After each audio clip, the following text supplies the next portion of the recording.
రెండు తెలుగు రాష్ట్రాల్లో సంచలనం సృష్టించినటువంటి ఫోన్ ట్యాపింగ్ కేసు రోజుకో మలుపు తిరుగుతూ ఉంది. ఫోన్ ట్యాపింగ్ కేసులో ప్రధాన బాధితుడిగా ఉన్నటువంటి రేవంత్ రెడ్డి ఫోనుతో పాటుగా రేవంత్ రెడ్డి కుటుంబ సభ్యుల ఫోన్లను కూడా ట్యాప్ చేసినట్లుగా ప్రణీత్ రావు గారు విచారణలో భాగంగా వెల్లడించినట్లు ఒక వార్త ఇప్పుడు సోషల్ మీడియాలో చక్కర్లు కొడుతున్నటువంటి నేపథ్యంలో ఈ అంశానికి సంబంధించి మనతో మాట్లాడేందుకు ప్రముఖ సీనియర్ జర్నలిస్ట్ డివిఎస్ గారు మనతో ఉన్నారు. సార్తో మాట్లాడదు. సార్ నమస్తే. సార్ నమస్తే. మనవాడికి ఫోన్ లేదే. ఇప్పుడు మనవాడు ఇంకా ఆడుకుంటున్న పిల్లాడు అనుకుంటా. నిన్న హోలీలో కూడా చూసాం. ఉంటే వాడి ఫోన్ కూడా ట్యాప్ చేసేవాళ్ళ. ఏంటంటే ఇది ఫోన్ ట్యాపింగ్ కాదు, ఇది కాస్త హౌస్ ట్యాపింగ్ అన్నమాట. ఇప్పుడు రేవంత్ రెడ్డి హౌస్నే ఎంటైర్ హౌస్ ట్యాపింగ్ అనమాట. పక్కనే ఆఫీస్ తీసుకొని ఆఫీస్లో ఎక్విప్మెంట్ పెట్టి ట్యాపింగ్ చేసిన సందర్భం సార్. అసలు ఇజ్రాయెల్ నుంచి తెప్పించారు. ఇది ఇజ్రాయెల్ టెక్నాలజీ. ఏంటి ఇక్కడ ఏదో ఒక పెద్ద పరికరం ఒకటి తీసుకొచ్చినట్టు అక్కడి నుంచి కూడా ప్రణీత్ రావు కాదు, కొత్త క్యారెక్టర్, ఒక ఐటీ నిపుణుడా, ఎవరు రవి పాల్. ఎవరి రవి పాల్? ఇప్పుడు ఇవాళ రోజుకో క్యారెక్టర్ ఎంటర్ అవుతున్న దీంట్లో నీకు ఫోన్ ట్యాపింగ్ అనేది ఇవాళ రేవంత్ రెడ్డి ప్రైవసీ కాదు. అసలు ఆ ఇంట్లో ఏం జరుగుతోంది మొత్తం వీళ్ళు అసలు పబ్లిక్ చేసేసుకున్నారన్నమాట. అంటే వీటన్నిటిని తట్టుకుని రేవంత్ రెడ్డి సీఎం ఎలా అయ్యాడంటున్నావు నువ్వు? ఇప్పుడు ఇన్ని బురిడీలు తట్టుకున్నాడు. ఎలా బురిడీ తట్టుకున్నాడంటే బురిడీలకే బురిడీ కొట్టిస్తాడు ఎవరు? రేవంత్ రెడ్డి. ఇప్పుడు తాడిని తన్నేవాడుంటే తల తన్నే వాళ్ళు ఇంకొకరు ఉంటారంట. ఇప్పుడు పుట్టాడిని పొడుగోడదంతే పోచమ్మ దన్నుద్దా? పొడుగాడిని పోచమ్మ దన్నుద్ది. ఏదో మన పుట్టాడిని పొడుగోడదంతే పొడుగోడిని పోచమ్మ దన్నుద్ది అన్నట్టుగా ఇవాళ మనం చూసిన దీంట్లో రేవంత్ రెడ్డి ఇంటినే వీళ్ళు ఇలా చేశారంటే ఒక రేవంత్ రెడ్డిది బయటపడింది. ఇంకా మిగతా నాయకులు ఎంతమంది వీళ్ళు ఈ విధంగా ట్యాప్ చేశారు? ఇది కేవలం రేవంత్తోనే ఆగిందా? కర్ణాటక ఎన్నికల ముందు నుంచి జరుగుతోందంట. అంటే ఒక్క ఫోన్ ట్యాపింగ్ కోసమే వీళ్ళు ఎంత ఖర్చు పెట్టారు. ఈ ఎక్విప్మెంట్ ఇజ్రాయెల్ నుంచి తెప్పించడం కోసం ఈ కార్యాలయాలు, ఈ కంప్యూటర్లు, ఈ వీళ్ళందరి జీతాలు, నీకు ఇదో పెద్ద ప్రాజెక్ట్ అన్నమాట. కాళేశ్వరం ప్రాజెక్టు అది తెలుసు, అది నీకెటు పిల్లర్లు ఊలిపోయిన పరిస్థితి అది కాదు. ఇవాళ ఫోన్ ట్యాపింగ్ ఇదో పెద్ద బహుళార్థ సాధక ప్రాజెక్ట్ కట్టారు. మెగా నిధుల ప్రాజెక్ట్. అంటే ఇప్పుడు ప్రణీత్ రావు హార్డ్ డిస్క్లు మొన్నటిదాకా మనం ఏమనుకున్నాము, అవన్నీ పగలగొట్టేసి మనాడు అక్కడెక్కడ పర్వతగిరి కొండల్లో పడేశాడు, అనంతగిరిలో పడేశాడు అన్నారు.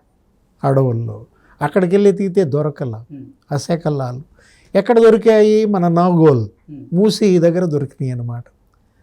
నాగోల్ మూసీ దగ్గర పడేశాడు అన్నటువంటి కొత్త సమాచారంతో వెళ్ళి వెతికితే ఇప్పుడు ప్రభాకర్ రావు గారు మొన్న ఫోన్ చేశారు.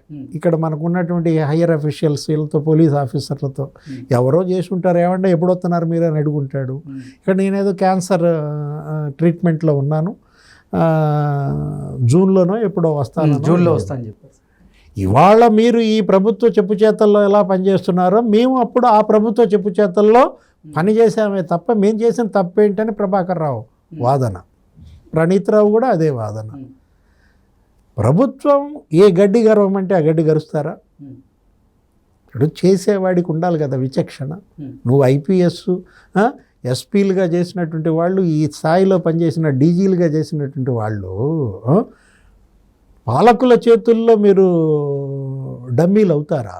పప్పెట్స్ అవుతారా? తొలుబొమ్మలుగా ఆడటానికి కాదుగా నేను ఐపీఎస్ చేసింది, ఐఏఎస్ చేసింది. ఇది చేయొచ్చు, ఇది చేయకూడదు అని చెప్పేటటువంటి విచక్షణ ఎందుకు ఈ బ్యూరోక్రసీ కోల్పోయింది? ఇప్పుడు ప్రణీత్ రావు 36 మంది దిగ్గజ వ్యాపారుల ఫోన్లు ట్యాప్ చేశాడు. రియల్ ఎస్టేట్ కావచ్చు, బిల్డర్స్, మన ఈ సివిల్ కాంట్రాక్టులు కావచ్చు, మొత్తం ఎంతమంది? 36 దిగ్గజ వ్యాపారులు. నిన్న కొత్తగా వచ్చినటువంటి సమాచారం. పెద్ద పెద్ద కార్పొరేట్ కంపెనీస్ అన్నమాట. ఎందుకు ట్యాప్ చేశాడు, ఏంటి వాళ్ళ హవాలా ఏంటి, ఎలా డబ్బు మారుతోంది అనే దీంట్లో పలానా చోట నువ్వు ఇలా మాట్లాడావు, ఇదిగో ఆడియో, ఇదిగో వీడియో అని చూపించి బ్లాక్మెయిల్ చేయించి ప్రణీత్ రావు ఎంత ఎత్తాడు, ఆ ఎత్తడం దేవుడు ఎరుపు. అసలు ఎలక్టరల్ బాండ్స్ అంట, బీఆర్ఎస్ ఇవాళ కొన్న ఎలక్టరల్ బాండ్స్ అన్నీ కూడా ఫోన్ ట్యాపింగేనా? కొత్త కోణం. ఇప్పుడు బీఆర్ఎస్ ప్రాంతీయ పార్టీ, బీజేపీతో ధీటుగా దీనికి ఎందుకని ఇంతగా వరద పడింది ఎలక్టరల్ బాండ్స్?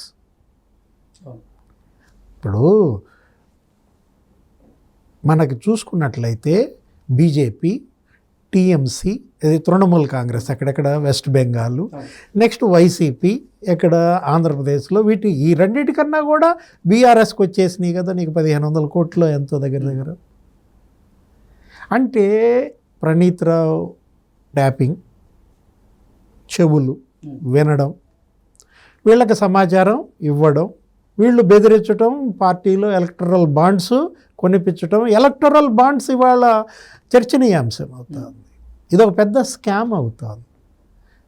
ఒక బీజేపీకే నీకు 7,000 కోట్లు దేశంలో 80% దానికి వెళ్ళినాయి అన్న దీంట్లో, ఇక్కడ బీఆర్ఎస్కి మరి ఇంత పెద్ద మొత్తంలో వచ్చిన దీంట్లో మనం ఒక తీగ లాగితే ఒక డొంక కదులుద్ది, నీకు ఇక్కడ 100 డొంకలు కదులుతున్నాయి.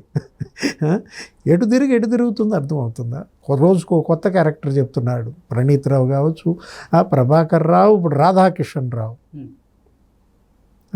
ఇప్పుడు రేపు పొద్దున ప్రభాకర్ రావు వచ్చి ఏ సమాచారం ఇస్తాడో, జూన్లోనో ఇప్పుడు వస్తానంటే, జూన్లో వస్తాను. రాధాకిషన్ రావు ఇచ్చిన సమాచారం ఎలా ఉంటుంది? అసలు ఇది కాదు, అసలు దీన్ని ఇంకా ఈ దర్యాప్తు ఇంకా లోతుల్లోకి వెళ్ళాలి. ఏది అసలు వీలైతే దీన్ని సిబిఐ టేకప్ చేయాలి. ఎందుకంటే దీనిలో ఉన్నటువంటి లోతుపాతులు బయటకు రావాలంటే కర్ణాటక ఎన్నికల్లో దీని ప్రభావం ఉందని, ఇప్పుడు రేవంత్ రెడ్డి ఇంట్లో ట్యాపింగ్ చేయడం ద్వారా, మొత్తం రేవంత్ని వాళ్ళు దీనిలో పెట్టుకోవడం ద్వారా, కదలికలను ఇచ్చేయటం ద్వారా వీళ్ళు కర్ణాటక ఎన్నికలను కూడా వీళ్ళు ఇచ్చేయగలిగారంటే, అక్కడ శివకుమార్, అక్కడ ఉన్నటువంటి ఆ సిద్ధరామయ్య, వాళ్ళు అక్కడ జరుగుతున్నటువంటి డబ్బు ఖర్చు, ఎక్కడెక్కడ ఎంత ఖర్చు పెడుతున్నారు, నిధులు ఎక్కడి నుంచి వచ్చాయి, ఎలా పంపిణీ జరుగుతోంది, ఈ సమాచారం అంతా తెలుసుకుని జేడిఎస్ ఎవరైనా కుమారస్వామికి, దేవేగౌడ కొడుక్కి వీళ్ళే చెప్పినట్టు అక్కడ పట్టించినట్టు, పోలీస్ కర్ణాటక ఎన్నికల్లో పట్టుబడ్డటువంటి నిధుల్లో దగ్గర దగ్గర ఎంత నిధులు పట్టుబడ్డాయి? 700 కోట్లు ఎంతో పట్టుబడ్డాయి. అందులో సింహభాగం కాంగ్రెస్దేనంట. ఎలా పట్టుకోగలిగారు? Phone tapping. అంటే ఇప్పుడు 100 డొంకలు అంది, అందుకే ఇక్కడ ఒక తీగ లాగితే 100 డొంకలు కదులుతున్నాయి ఏంటండి అంటే ఇదే కారణం అన్నమాట. ఇంకా రాబోయే రోజుల్లో ఇంకా ఏమేమి బయటకు వస్తాయో నువ్వు చూడాలి. ఏది ఫోన్ ట్యాపింగ్ ఉచ్చు. ఇప్పుడు ఎర్రబెల్లి దయాకర్ రావుకి ఎట్ట తగులుద్దో తెలియదు. ఎర్రబెల్లి దయాకర్ రావు మొన్న ప్రెస్ మీట్లో ఏమన్నాడు, బెబ్బే అసలు ప్రణీత్ రావుకి మాకు సంబంధం లేదు, వాళ్ళ అమ్మమ్మ వాళ్ళ ఊరు మా ఊరు ఒకటైతే మాత్రం మీరు ఈ రకంగా బంధుత్వం పెడతారు ఏంటంటే, ఎర్రబెల్లికి కూడా నీకు అక్కడ ఎందుకు సార్ అసలు? ఇప్పుడు బీఆర్ఎస్ నేతలు లేదా బీఆర్ఎస్ నాయకులు, ముఖ్య నాయకులు ప్రణీత్ రావు గారి పేరు చెప్తే ఎందుకు భయపడుతున్నారు? ఆ పరిస్థితి ఎందుకు వచ్చింది అసలు? గుమ్మడికాయ దొంగలు ఎవరంటే భుజాలు దౌడుకోవటం, అది మామూలు. ఇక్కడ భుజాలు కాదు, మొత్తం ఒళ్ళంతా దౌడుకుంటున్నారు. ఎప్పుడు ఎవరి కొంప మునుగుద్దో అర్థం కాని పరిస్థితుల్లో స్వయంకృత అపరాధాలే కదా. మీరు ఎందుకు ఇంత అభద్రతలోకి లోనయ్యారు? ఇప్పుడు నీకు ఈ ఫోన్ ట్యాపింగ్ నీకు దేన్ని తెలియజేస్తోంది? అభద్రతను తెలియజేస్తుంది. రేవంత్ రెడ్డి ఫోన్ ట్యాపింగ్ చేయాల్సిన అవసరం ఏంటి? భయంతోనే కదా. ప్రణీత్ రావు అంటే భయం కాదు, ఇది రేవంత్ రెడ్డి అంటే భయం, కాంగ్రెస్ పార్టీ అంటే భయం, అధికారం కోల్పోతామన్న భయంతోనే ఈ తప్పటడుగులన్నీ.